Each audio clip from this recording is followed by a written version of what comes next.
ഇനി നീ എങ്ങാണങ്ങ് തോറ്റുപോയാൽ തന്നെ അതത്ര വലിയ കുറ്റമൊന്നുമല്ല. നമ്മൾ ശരിക്ക് പരിശ്രമിക്കാതെ തോറ്റുപോകുന്നതാണ് ഏറ്റവും വലിയ തെറ്റ്. നമ്മുടെയൊക്കെ സ്വപ്നങ്ങളെ കുറിച്ചേ നമുക്കല്ലേ അറിയുള്ളൂ. അത് സത്യമാവണ വരെ ബാക്കിയുള്ളവർക്ക് അതൊരു തമാശ ആയിരിക്കും.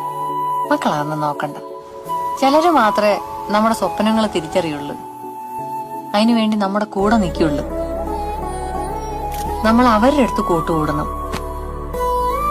അപ്പൊ അവർക്കൊപ്പം നമ്മളും വളരും, നമ്മുടെ സ്വപ്നങ്ങളും വളരും.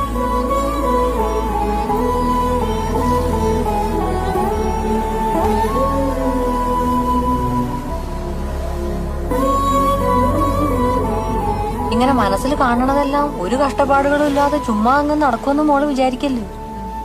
തടസ്സങ്ങളും ബുദ്ധിമുട്ടുകളും ഒക്കെ ഉണ്ടാവും. നമ്മള് തളർന്നു പോവില്ല.